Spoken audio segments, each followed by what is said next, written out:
सुबह का समय था। हल्की ठंडी हवा बह रही थी। हरी सफेद साड़ी पहने एक साधारण सी दिखने वाली महिला धीरे धीरे बाजार की तरफ जा रही थी।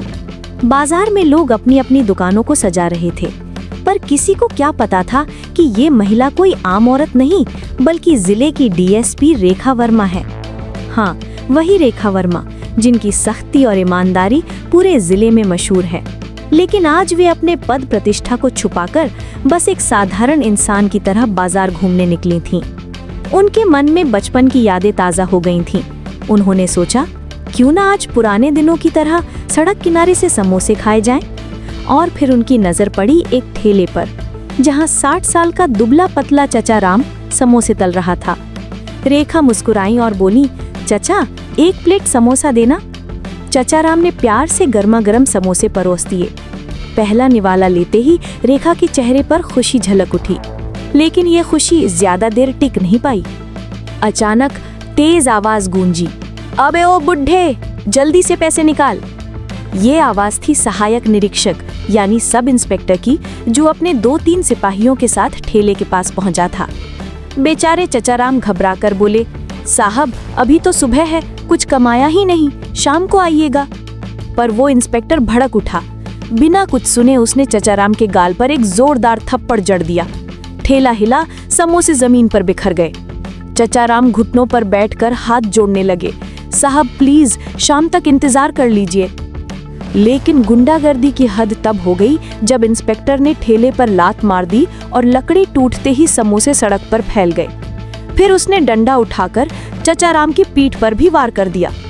ये सब देखकर रेखा वर्मा का खून खौल उठा। उन्होंने आगे बढ़कर कहा, बस करो इंस्पेक्टर, कानून ने आपको जनता की रक्षा के लिए वर्दी दी है, गरीबों पर जुल्म करने के लिए नहीं।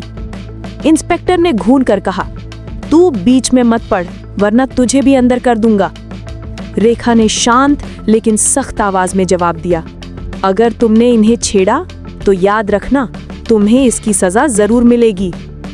पर इंस्पेक्टर हंसते हुए बोला, तेरी औकात ही क्या है मेरे सामने, और जाते जाते धमकी देकर चला गया।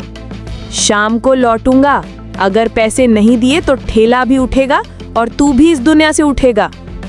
चचा राम की आंखों से आंसू बह रहे थे। उन्होंने कांपती आवाज में कहा, बेटी, इनसे लड़ना आसान नहीं, ये पुलिस वाले हैं, हम गरीब क्या कर पाएंगे। रेखा ने दृढ़ता से कहा, नहीं चचा, अब बहुत हो गया, जो गलत है उसके खिलाफ खड़ा होना ही पड़ेगा। वो सीधा अपने घर लौटी और मन ही मन ठान लिया कि अब इन गुंडों को कानून का असली चेहरा दिखाना होगा। अगली सुबह रेखा फिर से सादे कपड़ों में थाने पहुंची। मोबाइल रिकॉर्डिंग चालू थी। उन्होंने एसएचओ से शिकायत दर्ज करवानी चाहिए, लेकिन एसएचओ संजीव सिंह ने तिरछी नजर से देखकर कहा, ये सब छोड़ दीजिए, हमारे इंस्पेक्टर के खिलाफ रिपोर्ट लिखना आसान नहीं है।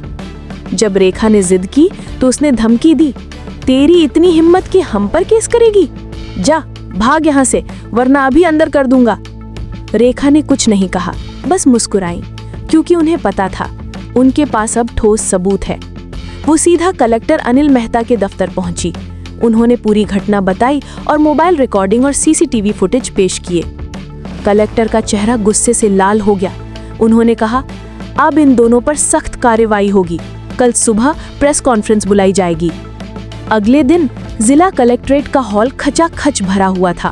बड़े बड़े अफसर, नेता, मीडिया और पुलिस अधिकारी सभी मौजूद थे। कलेक्टर ने माइक उठाया और कहा, आज मैं जनता के सामने एक शर्मनाक सच लाना जा रहा हूँ।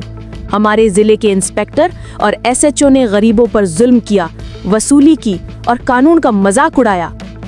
फिर बड़ी स्क्रीन पर वो वीडियो चलाया गया। सबने साफ देखा, इंस्पेक्टर गरीब ठेले वाले को थप्पड़ मार रहा है, उसका ठेला गिरा रहा है और धमका रहा है। उसके बाद ऑडियो चली जिसमें एसएचओ रिपोर्ट दर्ज करने से साफ मना कर रहा था। पूरा हॉल गुस्से से भर उठा। नेताओं और समाज सेवकों ने कहा, ऐसे अफसरों को तुरंत बर्खास्त करना चाहिए।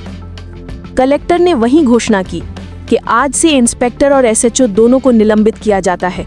विभागीय जांच चलेगी और इन्हें कड़ी सजा मिलेगी। तालियों की गड़गड़ाहट गूंज उठी, कैमरे फ्लैश करने लगे। रेखा वर्मा मंच पर आईं और बोली, ये लड़ाई सिर्फ एक ठेले वाले के लिए नहीं थी, बल्कि हर गरीब के लिए थी। अब किसी को डरने की जरूरत नहीं। कानून सबके लिए बराबर है। चचा राम की आंखों में आंसू थे, पर इस बार ये आंसू दर्द के नहीं, राहत के थे। दोस्तों, इस कहानी से हमें यही सीख मिलती है कि अगर हम चुप रहेंगे तो अन्याय और बढ़ेगा, लेकिन अगर सही समय पर आवाज उठाई जाए तो कानून भी अन्याय करने वालों को झुकने पर मजबूर कर देता है। आपको क्या लगता है, अगर आपके सामने ऐसा अन्याय हो तो क्या आप रेखा वर्मा की तरह खड़े हो पाएंगे? अपने विचार जरूर बताइएगा। और हाँ, अगर कहानी पसंद आई हो तो वीडियो को लाइक और शेयर करें। मिलते हैं अगली प्रेरणादायक कहानी में। धन्यवाद।